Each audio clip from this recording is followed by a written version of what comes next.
Jim Harbaugh called the Chargers offense out on Monday, saying they looked lethargic, and I think I like having a coach that's not afraid to call his team out.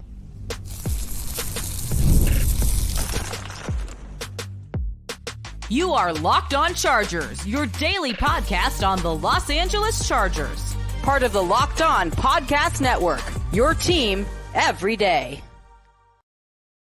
What is up, and welcome into the Locked On Chargers podcast. I'm your host, Daniel Wade, joined as always by my co-host, David Drogemeyer, and we've been covering the Chargers together now for 9 seasons, but this is our 7th year as the host of the Locked On Chargers podcast, bringing you your team every day. Thank you to the everydayers out there for making us your first listen, and to make sure that you never miss the show, go subscribe or follow for free on the Locked On Chargers YouTube channel and listen wherever you get your podcast from. David, what do we got today? Well, Daniel, Jim Harbaugh has coached at a lot of different places, and he knows what good football looks like and what it doesn't, and he is not afraid to share that opinion, and I like it a lot. And is this Kristian Fulton guy for real? Starting to feel like he is definitely for real. He's making plays all over the football field at training camp, and I'm very excited for what he's going to look like this season. And what kind of stats are Ladd McConkey going to put up this season? Yeah, I think it's a big question. I think with Ladd McConkey, with Justin Herbert, all of these guys, it's like, how many games are they going to be on the field? But before we get into that, I do need to tell you guys that today's episode is brought to you by FanDuel. Make every moment more. As playoffs wind down, the sport stops sporting like we want them to. But this summer, FanDuel is hooking up all customers with a boost or a bonus daily. That's right, there's something for everyone every day, all summer long. Visit FanDuel.com to get started. David, it's funny because we knew that Monday's practice was going to not be padded, right? So that's only going to really help certain people more than others. But I was very surprised to see Jim Harbaugh kind of plainly calling the Chargers offense out, especially considering the situation the Chargers offense is in, which is missing their star quarterback, Justin Herbert. But this is what Eric Smith transcribed from Jim Harbaugh's press conference, saying, offensively, we have to keep chipping away at it, Harbaugh said. Overall, as a group, maybe it was heavy legs or lethargic a little bit, just not as mentally sharp as I would have liked it. Go in, go back, go measure it, and keep striving to be better. And it's simple. It's not calling anyone out, right? It's as a whole offensively. And I like it, David. I got really tired of hearing coaches say to my face things were good when they weren't. So to see a veteran, old school coach who kind of knows how to use the media to maybe light a spark under one side of the ball, I kind of like that, man. Jim Harbaugh is a straight shooter, right? He says what is on his mind, but he's also very intelligent, and he knows how to do it and where to do it, and he uses the right words. But I like it too, because there's no time to sulk here because Justin Herbert is not out there, because they have a 17-game season, hopefully a couple more of games that they have to get ready for. And those games are going to start in September, whether they're ready or not. So they can't sit here and sulk and be mad or upset that Justin Herbert's not out there right now. They still have work to get done. They still have offenses to install, and they need to go out there and handle their business so that they are ready when they strap it up for real against the Raiders. And once the real game starts, nobody cares, right? That Easton Stick may be your quarterback.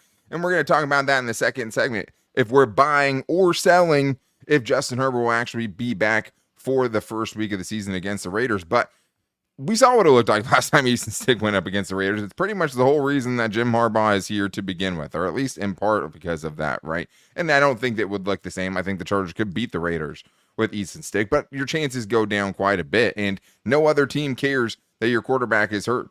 This is going to potentially have to be the offense that goes out and plays other NFL teams that will probably have their starting quarterback on the other side. So I like that he's saying it. I like that he's trying to light a fire under that side. And I think it's also a message not only to Easton Stick, right, who I'm sure knows exactly the struggles he's going through, and they're all reliving it after practice anyways, but also to the rest of the offense and the skill players and things like that, where it's like Justin Herbert being out there has no impact on whether you're getting open against that defensive back or not. Whether you're fully going out there and selling everything like you're getting the ball, like Justin Herbert's out there to throw it to you. None of that stuff stops. You can still do everything you need to do from that standpoint without Justin Herbert there. So don't think because he's not, that now we're just kind of going through the motions because we know this isn't who's going to be starting for you. That's how I kind of take it. But we also got some other insight from Jim Harbaugh. I think important insight about the preseason and whether starters will play. We've both kind of been here all along saying it's going to be different, more than likely under Jim Harbaugh, and you're likely going to see some of the starters, and that's what he had to say after Monday's practice, saying some starters will play, some won't. It'll be an individual case-by-case decision, but we haven't made a final decision on it yet. That is from Eric Smith as well, Chargers team writer. David, this is the right strategy. I mean, I don't need to see Joey Bosa and Khalil Mack out there, but it doesn't mean there aren't some guys who are going to be starting that you don't need to see out there in these preseason games. Absolutely. I think on offense right away, the first guy that comes to mind is Joe Alt. You want to see Joe Alt out there at right tackle. You want to see what he looks like. Hopefully Ladd McConkey's healthy and he can go out there and show what he is capable of. It's a lot of these new starters. Kristian Fulton on the defensive side, I expect probably we'll see a little bit of him. It's guys that you brought in that have new roles that you kind of just want to get a better feeling about another evaluation. So yeah, I do expect to see some starters on each side of the ball, and it's just to answer questions or just to complete the evaluation on guys that you may not be 100% sure on. Well, and let's be honest, there's a ton of turnover with this team right now. Yeah. Like there's conservatively 8 dudes who are either new starters for your team or starting for your team in a different position, talking about someone like Trey Pipkins, right? Yeah. And I think the offensive line will be the tricky part, because obviously we're going to see Joe Alt. I really have no doubt about that. But like, do they feel like they need to see the offensive line as a whole? Because I don't need to see Rashawn Slater. I think outside of Rashawn Slater, there's a good case to be made that every single other one of those offensive linemen needs to play in the preseason. Yeah. But I don't need to see Rashawn Slater out there. So it'll be interesting to see if they feel like they need to see that group as a whole to kind of see where the chemistry is at, or to try to build the chemistry in the closest thing that you're going to get to live reps before the season starts, but also risking players who are so crucial and vital to your season. I don't need to see Rashawn Slater out there. I'll understand it, if they do it, but that would be one of the guys. If it's a case-by-case basis, that's a case I'm stamping with a big, does not need to play in the preseason. But it is Buy or Sell Tuesday, and excited to get you guys back on the show. Obviously, during paternity leave, it was hard to do fan mail stuff because we just had to get so many guests, and it was great getting guys who were actually out there with boots on the ground at practice. But now it's about you guys again, and we're excited. We know you guys love the Buy or Sell shows. We love the Buy or Sell shows as well.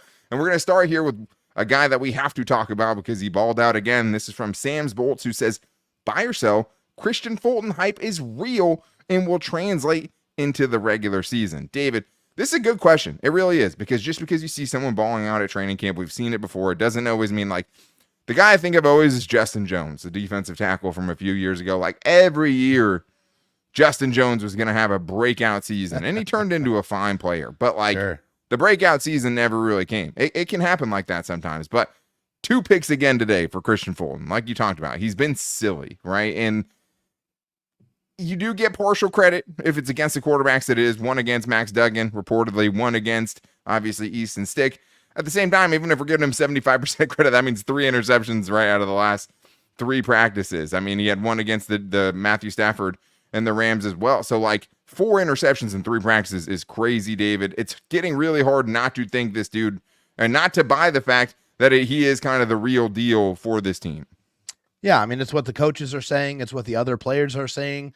And it's the performances that are now consistently stacking up one after the other that buys that belief from me. Everybody and anybody can go out there and have a good practice, right? I mean, that happens all the time. It's when you start stringing those practices together and that starts to turn into 3, 4, 5, a week and a half. That's when you have to legitimately buy in to what he is doing and how he is performing. So it is trending in that direction for me, for Kristian Fulton. So I'm a believer, man, and maybe it's a bit premature, but I'm going to buy it because it seems like he understands where he's supposed to be. He is very motivated to go out there and prove everybody wrong, prove himself and prove the Chargers right. And right now he is performing at an extremely high level. Yeah, I mean, he might have even graduated out of the guys who need to play in this preseason, to be honest. I mean, all those guys are playing in Jesse Minter's defense for the first time outside of Junior Colson, right? And he'll probably get some play there. But yeah, to me, this is the biggest thing. It feels like he's a dude that runs, like really, really runs on confidence. And the big thing for me will be, how will he react after he doesn't have a good game, right? Sure. Can he bounce back from bad games and keep that confidence through the rest of the season? So I'm absolutely buying in that he's going to be better than he was in the 2022-2023 seasons. I think he will have a bounce back year. It's just really hard to know kind of where that ceiling is for him right now. But what about Justin Herbert? Because this is what really has a ton to do with if the Chargers will get this season started off in the right way. Will he play? We're going to buy or sell that if he's going to start in week 1 and so much more on today's Locked On Chargers podcast. First, I need to tell you guys about FanDuel because I love sports and I love them so much that I never want them to stop. But as the playoffs wind down, we get fewer and fewer games and the sports aren't sportsing the way that I like them to. But with FanDuel, they are going to let me keep the sports going whenever I want. And all I have to do is open up the app and dream up bets anytime I'm in the mood. And this summer, FanDuel is hooking up all customers with a boost or a bonus daily, new and returning customers. That's right. There's something for everyone every day all summer long. The best thing to bet on this summer as it gets hotter is playoffs as the season starts to heat up. And for me, sticking with the Padres, that's what I have to do. And I'm taking them to win Tuesday night at -1.5 against the Pirates tonight at +104. I think that's a gift right there at +104. After wrapping up a series wins against the Dodgers, a little 2-game sweep, and the Rockies, who were their kryptonite. Dylan Cease is on the mound tonight. They're going to win by at least 2 runs. So head over to FanDuel.com/lockedon and start making the most out of your summer. FanDuel, official sports betting partner of Major League Baseball. David, so excited to be getting back into these buy or sells. Thank you to the everydayers who waited patiently to get your thoughts and your questions and your buy or sells back on the show. I mean, Appreciate you.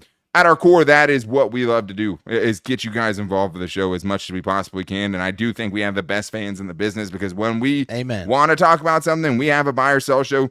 You guys over-deliver every single time. And we appreciate the everydayers for that. And that was the case today. A lot of good ones that we'll have to save for the next one because you guys really poured out the buy or sells for today's show. But I want to start here with one about the Chargers fearless leader from Micah Guerrero, who says, buy or sell, Justin Herbert starts week 1 versus the Raiders. Such a simple buy or sell, such an important buy or sell that's hanging over our heads right now, David.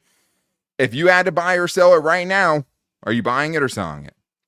Well, like Jim Harbaugh, I am not a medical professional. That's true. And however, my job is to pontificate what potentially may happen. And with the gathering of information and listening to doctors about the plantar fascia that Justin Herbert is dealing with, it seems to me, from what I understand, that is about pain management. And there are ways to be able to manage the pain throughout the season, like with injections and other things of that sort. So yes, I am buying it. Justin Herbert will be ready and he will be out there against the Raiders week 1. Yeah, and part of it just has to come down to a gut feeling and also just kind of fighting back the traumas of yesteryear when these things always happened. And I mean, under Brandon Staley, a guy would have a sprained ankle or something like that and he'd be gone for 9 10 weeks. Exactly. So you just never really knew. And we're not getting much more information from Jim Harbaugh, but I just think it's very, very hard to keep Justin Herbert off the field, which is why I'm buying this. I know Nick Skipper also had a buy or sell asking, could Herbert's injury be a little bit worse and could he miss a few games? Yes, that is an option. If you're asking me right now, buy or sell, if Justin Herbert's going to play week 1, I'm going to tell you buy because I think those are crucially important games. And while I do think they could be okay with Easton Stick and would have a chance to win in both games against the Raiders and the Panthers, if that's all it is, right? If it's only the first 2 weeks, I do think they would. The chances just go down incredibly. Like, I feel like they're not lost to win if it's Justin Herbert, but I don't think they lose that game week 1 against the Raiders with Justin Herbert. I just don't. And I put my FanDuel money where my mouth is on that, right? As far as that. So I think he's going to play. It is admittedly partially a gut feeling type of thing. And I do absolutely think that they should let him heal as much as they can and have that heal fully. But if it's not going to heal fully for the rest of the season anyways, and it ends up being something along those lines, it's a pain management type of thing. I just don't see Justin Herbert missing, right? So I think he either heals, and if it's a pain management thing, I think he goes out there because that's who I think Justin Herbert is. And Daniel Popper already said that Justin Herbert is still in the weight room working out. So it's like, those are good signs for me. And was still playing after the injury occurred in that practice. So let's get to a voicemail here, a buy or sell voicemail. Love getting these. We love hearing you guys at 323-524-7924. If you guys have a 30-second buy or sell or a Chargers question for the mailbag show, we love you guys to call in like a good old-fashioned radio show, AM radio. That's what I grew up on, and I like getting a little bit of that. Let's hear what Nicholas has for us. Hey guys, Nicholas here, big Charger fan and big fan of you too. So, I got $12,000 on these 3 bets. Chargers over 8.5 wins, Justin Herbert over 3,600.5 passing yards, and Justin Herbert over 21.5 touchdowns. Buy or sell. All those go over. Love you guys. Well, Nicholas, thank you for calling into the show. We really appreciate that. And that is the FanDuel number for the win total for the Chargers is at 8.5. And, when I'm placing my FanDuel bets, I definitely would hit the over on that. I mean, obviously, if Justin Herbert's missing a month of the season, that changes my opinion on it. And I can't wait to go over kind of what the FanDuel props for Justin Herbert is as we get closer to the season. David, I'm buying all the way on all 3 of those. I don't know how you're feeling about it. I think those numbers are numbers, if he plays in 17 games, that he could eclipse and will eclipse. Justin Herbert was on pace to eclipse the passing yards number last year before he got hurt, and that was with 2 broken fingers. Or with a broken finger on his. Yeah, the only time he hasn't hit those numbers was last year when he missed 4.5 games. That's the only times he didn't hit 21.5 touchdowns and 36,100 passing yards. And we have a lot of great developments this year that give me a lot of confidence that it's happening.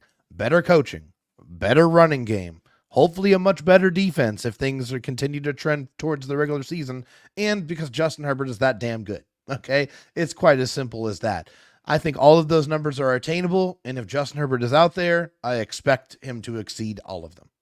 And I think the big thing here and what Vegas, and bettors are kind of thinking on this is just Greg Roman, right? And Greg Roman's offenses look a lot different. And look at the numbers that Greg Roman's quarterbacks have put up in the past. Well, maybe I'm just not a believer in that. I think that Justin Herbert is going to throw the ball more than any quarterback ever has under Greg Roman, because I think Greg Roman knows what he has in Justin Herbert. And I think that Justin Herbert is going to throw for more yards than any Greg Roman quarterback ever has. So I'm hitting the overs on these. I think this is going to be it's still Greg Roman, right? So you're still going to get a bit of that, but I think maybe it's gone too far on what they think Justin Herbert's numbers are going to be, and maybe that's just factoring in the injuries and his potential to not be out there in every game. But if those are the numbers, I'm going over on that. But let's get to Joseph Rodriguez here, who says, buy or sell, Brendan Rice will be at least wide receiver 4 by the end of this season. David, you buying or selling that? I appreciate all the hype that people are putting around Brendan Rice, but the fact of the matter is he still has to make the football team, period, before we can even think about talking about him becoming wide receiver 4. He's making plays in practice, which is great, but he's making them with the second and third team. He's not really playing with the starters right now. So he needs to make his way and earn his role on this football team before we can think about him getting to wide receiver 4. I like what I've seen, but I'm not there yet. He's going to have to show me. I am selling it. Yeah, I totally get that. I mean, he does have to make the team. He's not a lock for this roster, even though it's pretty close. Yeah, I'd say right about right now, if I was buying or selling, if he's making the team, I'm buying that, and I'm not thinking too hard about it. He does seem to be flashing more recently, right? It feels like it's getting a little bit more consistent. The plays that he is making are big type of plays, making contested catches, making deep ball catches, and things you would want him to do, right? And in an offense that, is losing Mike Williams and doesn't have a lot of other prototypical X wide receivers on the roster, that is something he could fill. I'm going to cheat on this one. I'm buying it. But I think it's partially because when's the last time that we saw the Chargers end their season with their top 4 wide receivers intact and all healthy, right? So to me, this is kind of a cheating way of saying I think he can get to wide receiver 5 because who's going to beat him out for it? I don't think that's Darius Davis. I think, Quentin Johnston could hold him off, and I think the Chargers are going to have a role for Quentin Johnston regardless. At the same time, I think he can get to wide receiver 5, and I think at one point he will get to wide receiver 4 kind of by default. But maybe that's just the Mike Williams and Keenan Allen talking, right? I mean, it's been a while since we've seen it. Understandably. Yeah, I mean, we're talking about a team that's given, Michael Bandy and Alex Erickson and Griff Whalen snaps. So, oh God, you said his name again. That's such a deep cut. You literally have to be around since the Chargers domination live days to understand that. But it doesn't mean I hate Griff Whalen any less. But this is a younger. Hopefully I mean, I don't know. You still have guys like Joshua Palmer, right, who's dealt with some injuries. You have Ladd McConkey, which is the biggest asterisk next to his name. Yeah. Is can this dude stay healthy at this size after really having injuries stop him from being great at Georgia, right, or putting up really big numbers? Yeah. But can he still be a top 5 rookie wide receiver? Can he still put up big time numbers? I think if he's healthy, he absolutely can. So we're going to talk about that and buy or sell that and much more on today's Locked On Chargers podcast. First, though, I need to tell you guys that this episode is brought to you by BetterHelp. What are your self-care non-negotiables? Maybe you never skip leg day or therapy day. When your schedule is packed with kids' activities, big work projects, and more, it's easy to let your priorities slip. Even when we know what makes us happy, it's hard to make time for it. And I promise you this is something I'm feeling in the most way right now with a baby who I feel like I have to literally watch every single second of every single day, can go by the wayside. Time for yourself. But that is one thing therapy has helped me with tremendously, is being able to prioritize and do the things that I need to do for myself to make sure I'm there for my family and giving them my all. So if you're thinking about starting therapy, give BetterHelp a try. All you have to do is fill out a brief questionnaire to get matched with a licensed therapist, and you can switch therapists at any time for no additional charge. Never skip therapy day with BetterHelp. Visit BetterHelp.com/lockedon today to get 10% off your first month. That's BetterHelp, HELP.com/lockedon. David, it's time to get into the rest of these buy or sells, and we're going to try to crank out as many of them as we can because we have the best listeners out there. And I want to start with Ladd McConkey, who missed practice on Monday, and that is going to be kind of, the storyline with him until it's not. And it kind of murkies how everything is going to be for him this season and kind of what to expect from him. But I do want to tell everyone, thank you again just for making us your first listen, as always. For your second listen, make sure you guys go check out the Locked On Fantasy Football podcast and get daily insight to the best fantasy draft strategies so you can win your league this season. Part of the Locked On Podcast Network, your team every day. I'm doing my homework every day with Locked On Fantasy Football because I am in a league with the people that I work with, and a lot of them are punk 20-year-old kids, and I just refuse to be the guy that loses to those kids. So I have to smash them. I have to do my due diligence to make sure that I don't lose to any of them like I didn't last year. So I'm going to keep doing that with the help of Locked On Fantasy Football. But start here with Mark S. David, who has this buy or sell for us. Hey, Locked On Chargers, buy or sell. Ladd McConkey will be a top 5 rookie wide receiver in receptions and yards after the catch and top 10 in the NFL, period. So I'm buying certain parts of that and I'm selling certain parts of that. I hate to have to put the caveat on it, but if he's healthy, right, I absolutely think he will be top 5 in receptions specifically, right? Receptions and yards after the catch because of how many receptions I believe he's going to have. He wasn't the most elite yards after the catch guy in the draft. There's other guys who can do that better than him. Sure. I think he's good at it, but I don't think that's necessarily his specialty. But I do think he's going to rack up a ton of catches. I think he can do that, David, but I'm selling the top 10 in the NFL part.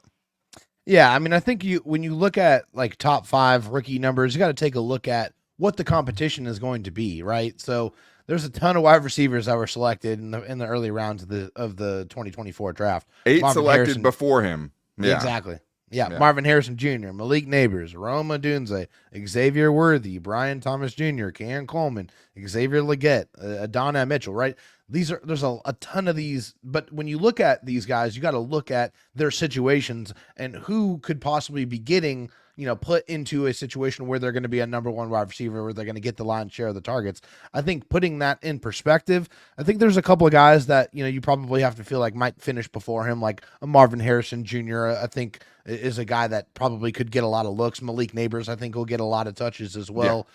But there's other guys that won't either because of the situations that they're stepping into, like Roma Dunze with the Bears. There's a couple of guys with the Bears that are going to get a lot more targets than he is because they're more established in this league. Keenan Allen obviously is one of them. So with that being said, I do think that there is a good chance that he can finish top 5 for rookies in receptions, yards after catch. I like what he can do. I think he's very, very quick, and that quickness will manifest itself. But as far as in the NFL, yeah, I'm not ready to say that yet. I'm going to go ahead and sell that part of it. Yeah, I think that's important, and I think for me, I mean, he's someone that could absolutely be top 3 amongst rookies in those categories behind the guys that you mentioned, Malik Neighbors and Marvin Harrison Jr. Yeah. I think that for him, as a guy that already seems to, have some sort of chemistry with Justin Herbert, even though that's getting cut short. I do think he will have the opportunities, and he is getting put in a situation where he's going to need to be a large part of this offense, a run-heavy offense, right, or a heavier run offense than before. But he's going to, I think, get a ton of targets if he's out there healthy. And I do think that he could be top 3 amongst rookies. The crazy thing is, I know Chase Daniel's been out here saying Ladd McConkey's going to have 100 catches. If Ladd McConkey had 100 catches, he still wouldn't have been in the top 10 in catches in 2023, because that's how insane the receivers are in the NFL right now. But Athir has called into the show for the first time in multiple weeks. My baby, so glad to hear from you again. Let's hear what Athir has for us this week. Daniel, welcome back, my baby. BuySells Tuesday. Ladd McConkey will be the next Julian Edelman for Justin Herbert as he was for Tom Brady. Maybe a couple of Super Bowl rings? I'm buying it. What do you say? Let's go. Love you, my baby. That's the Locked On Chargers fan of the year right there. And his trophy is in the mail. So it's hard because I think that the Ladd McConkey and Julian Edelman and Wes Welker and all these other, little white receiver comparisons are super lazy. I think that Ladd McConkey is a much more explosive receiver. I don't think has to play in the slot where, Julian Edelman and those guys played most of their snaps. But I think the essence of what you're saying here is just, can Ladd McConkey be that kind of go-to guy for Justin Herbert? And I'm actually buying that. Yeah, I'm going to buy that as well. I think there's elements of Julian Edelman's game that you like and some that you didn't like. I think one of the things that I didn't like is he only played in 16 games, and this was back when it was 16-game seasons, 3 times in 11 seasons of his NFL career. That is one thing I do not want to see him emulate from Julian Edelman's career. But he also had 3+ 100+ reception seasons, also 4 seasons of 90+ receptions as well. So, he did have some real production, in the NFL. And what I meant, 3 seasons over 1,000 yards receiving. I apologize for that. So he did put up some great stats, and he was very competitive and had a great relationship with Tom Brady. And you hope that Justin Herbert and Ladd McConkey will be able to establish that same type of relationship and emulate the same results. Yeah, you hope so. I mean, he's already been that kind of go-to guy at camp. You hear about him on third down, Justin Herbert looking for him, and I think he can become that type of reliable option. And I think the other kind of thing too is it's like Julian Edelman wasn't Tom Brady's number 1 receiver most years, right? His number 1 receiver was Gronk. But in big moments, when they needed something to happen, it was Julian Edelman that was coming through for them. And Gronk was too, but he is known, he won't make the Hall of Fame more than likely unless it's just based on what he did in the playoffs, because that's when Julian Edelman truly shined. Yeah. I think you're hoping Ladd McConkey can be that type of player eventually. So let's get to this last one here from 619 Shaggy, who says, I got a good one for you. Buy or sell Jordan McFadden will have an offensive touchdown before we have a defensive touchdown. That's a hard one because it's timing, right? Because I am buying as much as I can buy that Jordan McFadden will have a touchdown this season offensively. I mean, obviously it's not going to be defensively, but I think he's going to get into the end zone at some point. I am all for Jordan McFadden being as, impactful in this offense as Greg Roman is willing to let him be. I'm more the merrier for me. Big men doing little men thing. I'm all for that. But the way this defense is taking the ball away, David, I think I would have to sell that. I love Jordan McFadden, but as far as timing, I think we'll see a pick 6 or a scoop and score probably before we see a Jordan McFadden touchdown. Then again, I think Xander Horvath had the first touchdown of the season one year, so you just never know. Yeah, no, that's definitely true. And honestly, I love the fact that, according to Daniel Popper, that Jordan McFadden caught his first pass of training camp. He ran a flat route out on play action, and the rookie Casey Bauman was able to hit him on that play. So that's really cool. And I love everything that they're doing with Jordan McFadden. They're teaching him things that he's never done before, though. And so that's something you have to keep in context. This is still very, very new for him. I absolutely love it, and I want to see them get as ingenious and creative with him as possible. But this Chargers defense is going crazy, turning the ball over. And it seems like they're learning new techniques and new ways to take the ball over that they haven't really utilized in years past. And I just think that the fact that this Chargers pass rush, if they're intact, I think they're going to cause the first, turnover and defensive touchdown of the season. I think they're very, very real. They're very scary, and they're going to create some scary results. Yeah, I think so too. If I had to pick which is going to happen first, but yeah, I mean, Daniel Popper saying, hey, he's running routes out there. He has actually had 2 targets and 1 catch, right? 50% catch rate, but he caught the last one, which I love. Yeah, I'm super excited to see what Jordan McFadden's role in this offense is. And I think when you have a really weird player doing crazy stuff like that, the great thing is when he's out there, the defense like starts thinking all sorts of crazy things. It kind of starts like assuming the ball was going to him or is going to be, carried behind him. And it makes like the more mundane things actually, I think, work better because people are like, I'm not going to let this, lineman score a touchdown. Yeah, on me. fake So, off of it. Yeah. wanted to get this one in, David. Not a ton of time. This is from Edward Matthias, a buy or sell here. He says, I'll try again. So we've missed this before. Buy or sell, our offensive line will be in the top 10 for run blocking. David, yes or no? Buy or sell in this case? Are you buying or selling that? I'm going to buy it. I love what they have going on. I like the scheme. I think they're going to execute it extremely well. I'm buying it. Yeah, I'd buy it too. He's had a top 10 rushing attack everywhere he's gone. Whoever the running backs are almost doesn't seem to matter. He's had really good running backs too, but like he's made it work with everyone he's ever had in his backfield. Greg Roman has. So I'm going to agree on that. I think the pass protection is something that I'm more concerned about than the run blocking. I think the run blocking is going to improve tremendously. But that is going to wrap things up for today's show. Thank you to the everydayers out there for making us your first listen. And to make sure that you never miss the show, go subscribe or follow for free on the Locked On Chargers YouTube channel and listen wherever you get your podcast from. And David, it was so much fun getting here to talk about a little bit of practice and getting back to buy or sell. But be back here tomorrow for another padded practice and us giving you the latest coming out of Chargers training camp. And to make sure you never miss the show, you can also find it on all of our social media. You can find it on my Twitter at DanTalkSports. David's at DroTalkSD in the shows page at Locked On LAC, which we'll probably do a fan mail show soon, so you guys can hit us up over there, as well as calling into the voicemail line at 323-524-7924 and leaving us your 30-second buy or sell or Chargers question. You can also find us on Instagram at Locked On Chargers and our Locked On Chargers Facebook page. But make sure you guys are back here tomorrow for the latest out of Chargers training camp because it is your team every day. But until then, guys, take it easy and go Bolts.